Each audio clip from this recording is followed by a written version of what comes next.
ಸಮರ್ಥ ಸದ್ಗುರು ಸಿದ್ಧಾರೂಢ ಮಹಾಸ್ವಾಮಿಗಳ ಶ್ರೀಚರಣಗಳನ್ನು ಹೃನ್ ಮಂದಿರದಲ್ಲಿ ಸ್ಮರಿಸಿಕೊಂಡು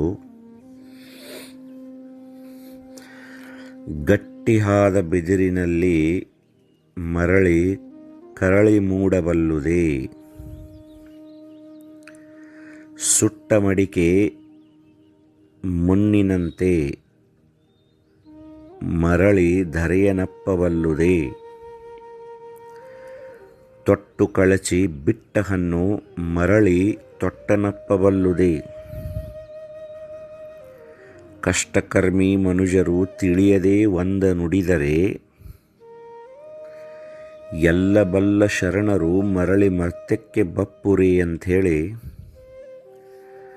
ಅಕ್ಕ ಮಹಾದೇವಿ ಸುಂದರವಾದಂಥ ಒಂದು ವಚನವನ್ನು ನಮ್ಮೆಲ್ಲರಿಗೂ ಸಹಿತ ದಯಪಾಲಿಸ್ತಾಳೆ.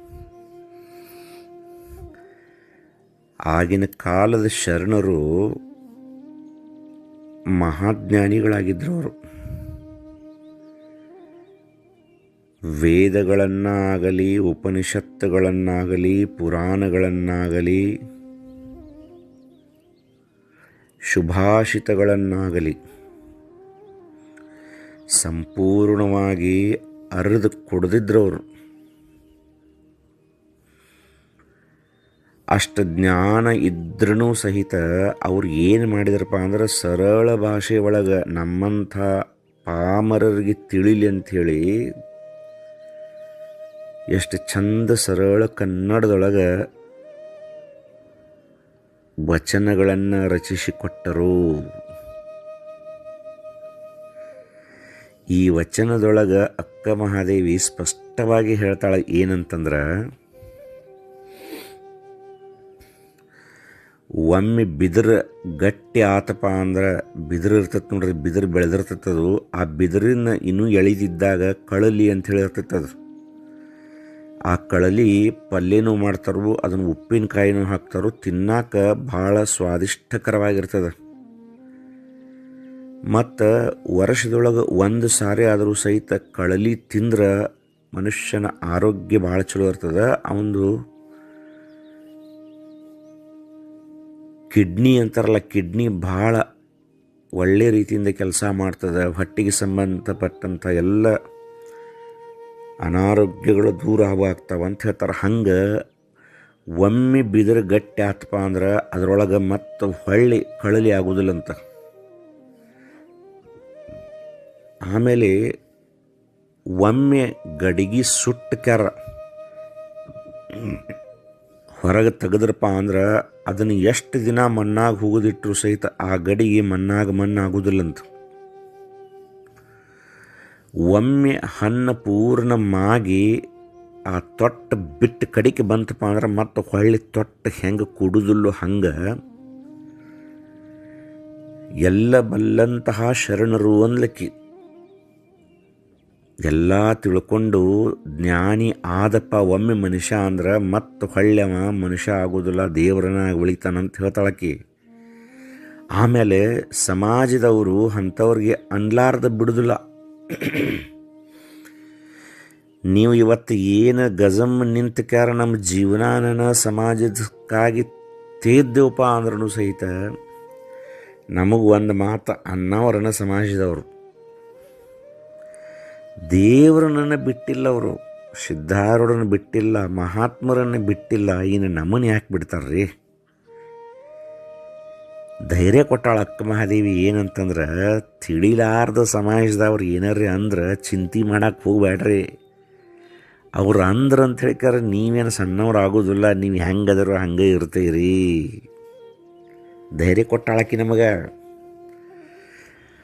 ಅದಕ್ಕಾಗಿ ಸಮಾಜದೊಳಗೆ ಒಂದು ಹೆಚ್ಚು ಬರಲಿ ಒಂದು ಕಡಿಮೆ ಬರಲಿ ಚಿಂತೆ ಮಾಡಬಾರ್ದಂತ, ನಮ್ಮ ಕಾಯಕವನ್ನು ಬಿಡಬಾರ್ದಂತ, ನಮ್ಮ ತತ್ವವನ್ನು ನಾವು ಏನು ನಡೆಸ್ಕೊಂಡು ಹೊಂಟೇವಲ್ಲ ಹಾಗೆ ನಡೆಸ್ಕೊಂಡು ಸುಮ್ಮನೆ ಹೋಗ್ಬೇಕಂತ ಅಕ್ಕ ಮಹಾದೇವಿ ಹೇಳಿದಂಥ ಮಾತು. ಒಂದು ಮಾತು ಹೇಳ್ತಾರೆ ಏನಂತಂದ್ರೆ, ನೀ ಗಳಿಸಿದ್ರೆ ಗಳಿಸ್ಬೇಕಂಥದ್ದನ್ನು ಯಾರ ಕಣ್ಣಿಗೂ ಕಾಣಿಸ್ಲಾರ್ದನ್ನು ನೀ ಗಳಿಸಿದ್ರೆ ಗಳಿಸ್ಬೇಕಂಥದ್ದನ್ನು ಯಾರು ಕದ್ರೂ ಕದೀಲಾರ್ದಂಥದ್ದನ್ನು ನೀ ಗಳಿಸ್ಬೇಕಂಥದ್ದನ್ನು ಎಷ್ಟು ಗಳಿಸಿದರೂ ಸಾಕಾಗಲಾರ್ದಂಥದ್ದನ್ನು ಅದು ಯಾವುದಂದ್ರೆ ಜ್ಞಾನ, ಆತ್ಮಜ್ಞಾನ. ಇದನ್ನು ಗಳಿಸ್ಕೊಳ್ಳೋನು ಮೊದಲು. ನಮಗೇನಾಗಬೇಕಾಗೈತಿ, ಮಂದಿ ಹೊಗಳಬೇಕು, ಮಂದಿ ಚಲೋ ಅನ್ಬೇಕು, ಅದು ಬೇಕಾಗಿಲ್ಲ ನಮಗೆ. ನಮ್ಮ ಆತ್ಮಕ್ಕೆ ಸಂತೋಷ ಇದ್ರೆ ಸಾಕು. ಇಷ್ಟು ನಮ್ಮ ಜೀವನವನ್ನು ನಡೆಸ್ಕೊಂತ ಹೋಗ್ಬೇಕು.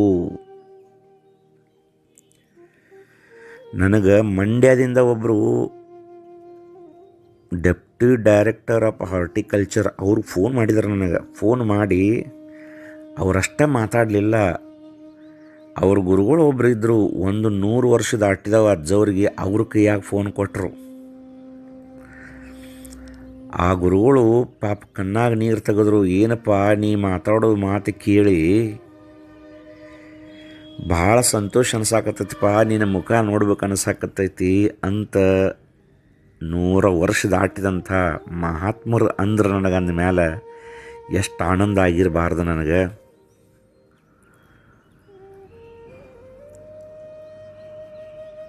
ಒಬ್ಬರು ರಾಯಚೂರಿನಿಂದ ಫೋನ್ ಮಾಡಿದರು, BEdದ ಪ್ರಾಚಾರ್ಯರು ಅಂತ ಹೇಳಿದರು. ಶ್ರೀಶೈಲ ಅವರ, ನೀವು ಮಾತಾಡೋದನ್ನು ಕೇಳಿ ನಾ ಡಾಕ್ಯುಮೆಂಟ್ರಿ ತಯಾರು ಮಾಡಿದನದನ್ನು, ನಿಮ್ಮ ಮೇಲೆ ಒಂದು ಪುಸ್ತಕ ಬರೆದು ಬಿಟ್ಟಿದ್ದೇನ್ರಿಪ್ಪ ಅಂತಂದರು. ಮತ್ತು ಇನ್ನೇನು ಬೇಕು ನಮಗೆ? ಇನ್ನೊಬ್ಬರು ಫೋನ್ ಮಾಡಿದ್ರು ನನಗೆ, ಕೊಪ್ಪಳ ಕಡೆಯವರು. ಅವ್ರಿಗೆ ಕಣ್ಣು ಕಾಣೋದಿಲ್ಲ ಅಂತ ಹೇಳಿದರು. ಹೆಂಗೆ ಜೀವನ ಮಾಡಿದ್ರಿ ಅಂತ ಕೇಳಿದ್ರು. ಅದಕ್ಕೆ ನಾ ಹೇಳಿದ್ನವ್ರಿಗೆ ಏನಂತಂದ್ರೆ, ಕಷ್ಟಗಳು ಜೀವನದೊಳಗೆ ಇದ್ದೇ ಇರ್ತವೆ, ಅದರ ಸಂಬಂಧ ಭಾಳ ಚಿಂತೆ ಮಾಡಬಾರ್ದು. ಪ್ರಾರಬ್ಧದಿಂದ ಬರ್ತೈತಿ ಯಾವಾಗಲೂ ಸಹಿತ. ನಾವು ಹಿಂದೆ ಮಾಡಿದ್ದನ್ನು ಇವತ್ತು ಅನುಭವಿಸಾಕತ್ತೇವೆ, ಇವತ್ತು ಮಾಡಿದ್ದನ್ನು ನಾಳೆ ಅನುಭವಿಸ್ತೇವೆ. ಅದಕ್ಕೆ ಶರೀರಕ್ಕೆ ಏನೇ ಹೆಚ್ಚು ಬರಲಿ ಕಡಿಮೆ ಬರಲಿ ಅದರ ಬಗ್ಗೆ ನಾವು ಚಿಂತೆ ಮಾಡೋದು ಬೇಡ. ಮನುಷ್ಯ ಹುಟ್ಟಿದಪ್ಪ ಅಂದ್ರೆ ಮನಸ್ಸು ಮಾಡಿದಂದ್ರೆ ಏನು ಬೇಕಾದನ್ನು ಸಾಧಿಸ್ಬೋದು. ಇಷ್ಟು ಮಾತ್ರ ನಾವು ತಿಳ್ಕೊಳ್ಳೋನು. ನಮ್ಮ ಮನಸ್ಸು ಗಟ್ಟಿ ಮಾಡ್ಕೊಂಡಿವಪ್ಪ ಅಂದ್ರೆ ಬೇಕಾದನ್ನು ಸಾಧಿಸ್ಬೋದು.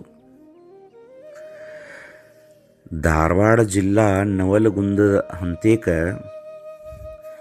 ಯಮನೂರು ಅಂತ ಹೇಳ್ಕಾರ ಒಂದು ಸಣ್ಣ ಹಳ್ಳಿ ಬರ್ತೈತಿ. ಧಾರವಾಡದಿಂದ ನವಲಗುಂದಕ್ಕೆ ಹೋಗುವಾಗ ನವಲಗುಂದದಿಂದ ಒಂದು 5 ಕಿಲೋಮೀಟರ್ ಅಂತರದೊಳಗೆ ಯಮನೂರ ಅಂಥೇಳಿ, ಅಲ್ಲಿ ಚಾಂಗದೇವ ಮಹಾರಾಜರು ಅಂಥೇಳಿಕರ ದೊಡ್ಡ ಮಹಾತ್ಮರಾಗಿ ಹೋದರು, ಮಹಾ ತಪಸ್ವಿಗಳು. 700 ವರ್ಷ ಬದುಕಿದ್ರು ಅವರು. ಇಲ್ಲ, 1400 ವರ್ಷ ಬದುಕಿದ್ರು.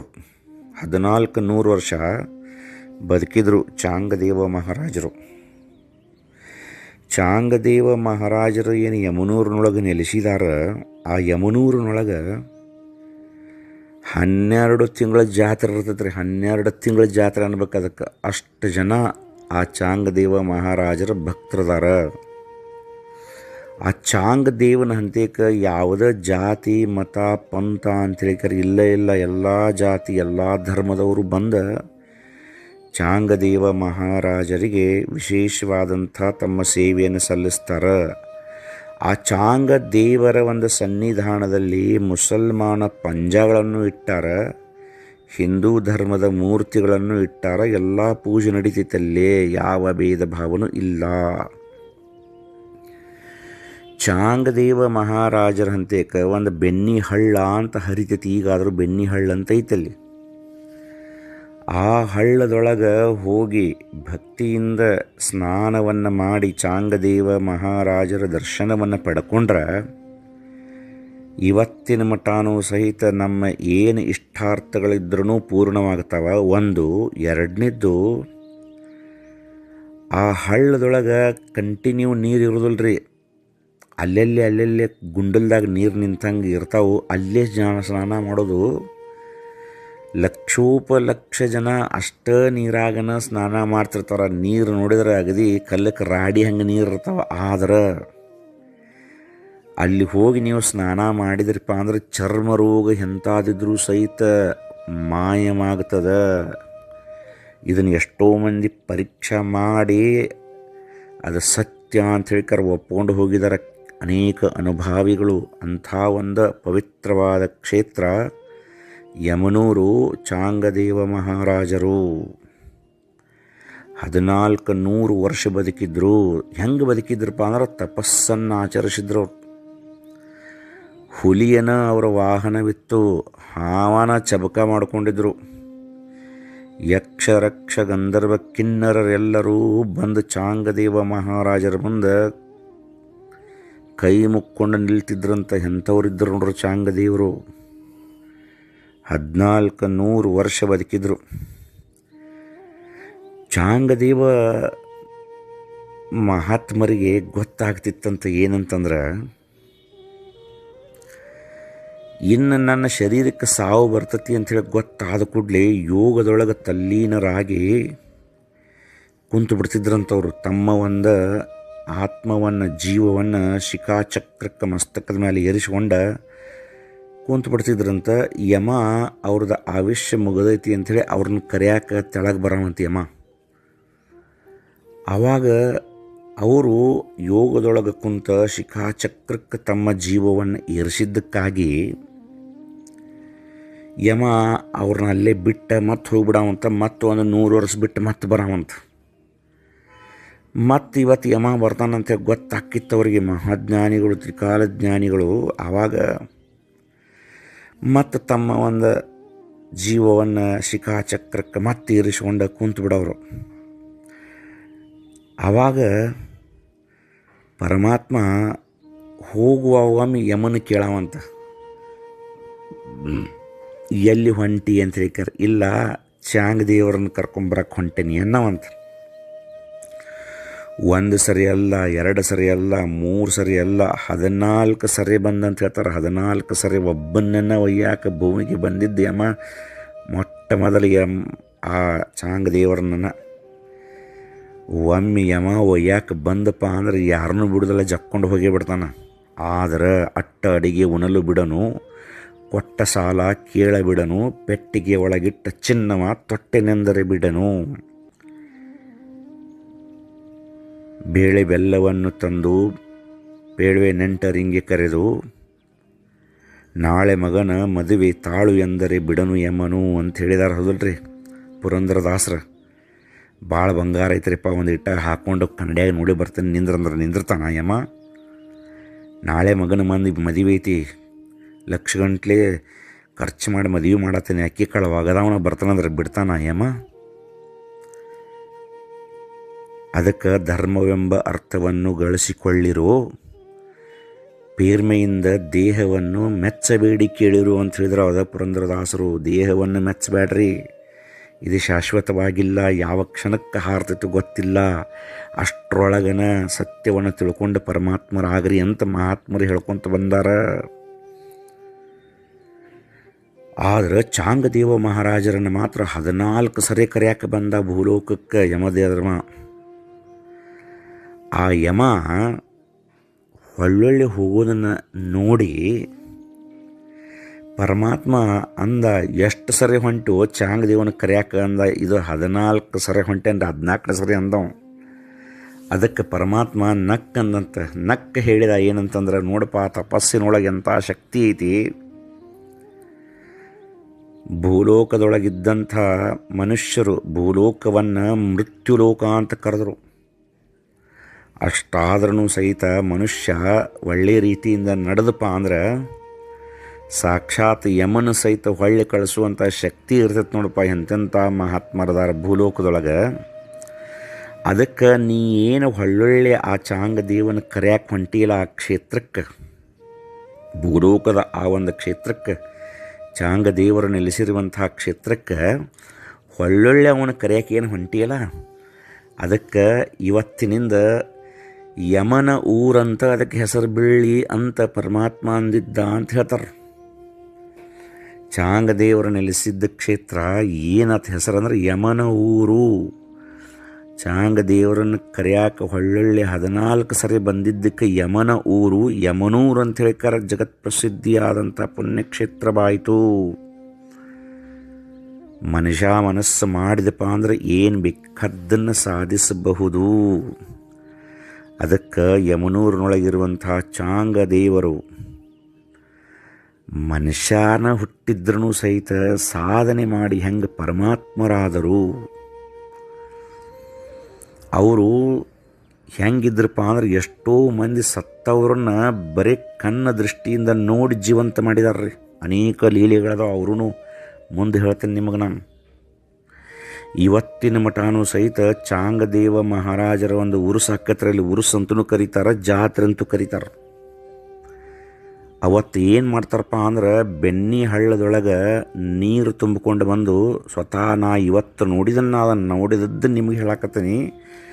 ಬೆಣ್ಣೆ ಹಳ್ಳದ ನೀರ ಅಲ್ಲಿ ಪೂಜಾರಿಯರು ಪೂಜಾ ಮಾಡುವಂಥವ್ರು ತೊಗೊಂಡು ಬರ್ತಾರೆ. ಅದನ್ನು ಮಡಿಯಿಂದ ಹೋಗಿರ್ತಾನೆ. ಹೆಂಗಂದ್ರೆ ಅಲ್ಲಿಂದ 1 ಕಿಲೋಮೀಟ್ರ್ ಐತದ. ಚಾಂಗದೇವ್ರ ಗುಡಿಯಿಂದ 1 ಕಿಲೋಮೀಟ್ರ್ ದೂರ ಐತೆ ಹಳ್ಳ. ಎಲ್ಲರೂ ಜಾತ್ರೆಯಾಗಿನ ಮಂದಿ ನೆಲದ ಮೇಲೆ ಮಲ್ಕೊಂಡ್ಬಿಟ್ಟಿರ್ತಾರೆ. ನೆಲಕ್ಕೆ ಕಾಲು ಹತ್ತದ ಹಂಗೆ ಹೋಗಿರ್ತಾನೆ ನೋಡ್ರಿ ಪೂಜಾರಿ. ಕೊಡ ತೊಗೊಂಡು ಖಾಲಿ ಕೊಡ ತೊಗೊಂಡು ಹಂಗೆ ಮಂದಿ ಮೇಲನ್ನ ಹಂಗೆ ಹತ್ಕೊಂತ ಹೋಗಿರ್ತಾನೆ.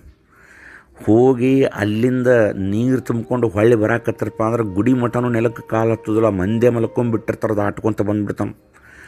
ಬಂದು ಚಾಂಗದೇವರ ಮುಂದೆ ಇಟ್ಟಂಥ ದೀಪಕ್ಕೆ ಆ ನೀರು ಹಾಕಿ ಹಚ್ಚಿದ್ರೆ ನೀರಾಗ ದೀಪ ಉರಿಯೈತಿ ಒಂದು ದಿನ ಪೂರ್ಣ. ಇವತ್ತಿನ ಮಠನೋ ಅಂಥ ಪುಣ್ಯಕ್ಷೇತ್ರ ಯಮನೂರು, ಅಲ್ಲಿ ನೆಲೆಸಿರುವಂಥ ಚಾಂಗದೇವ ಅವರು ಅನೇಕ ಕಷ್ಟಗಳನ್ನು ಪಟ್ಟರು, ದೈಹಿಕವಾಗಿ ಅನೇಕ ತೊಂದರೆಗಳನ್ನು ಪಟ್ಟರು ಸಹಿತ ದೊಡ್ಡ ದೇವರಾದಂಥವರು ಚಾಂಗದೇವ ಮಹಾರಾಜರು.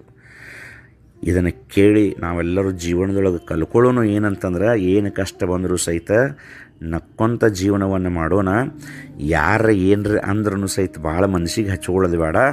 ನಮ್ಮ ತತ್ವವನ್ನು ನಾವು ಹಿಡಿದು ನಡೆಯೋಣ ಅಂಥೇಳಿ ತಿಳ್ಕೊಂಡು ತಮ್ಮಲ್ಲಿ ಪ್ರಾರ್ಥನೆಯನ್ನು ಮಾಡಿ ಇವತ್ತಿನ ಮಾತಿಗೆ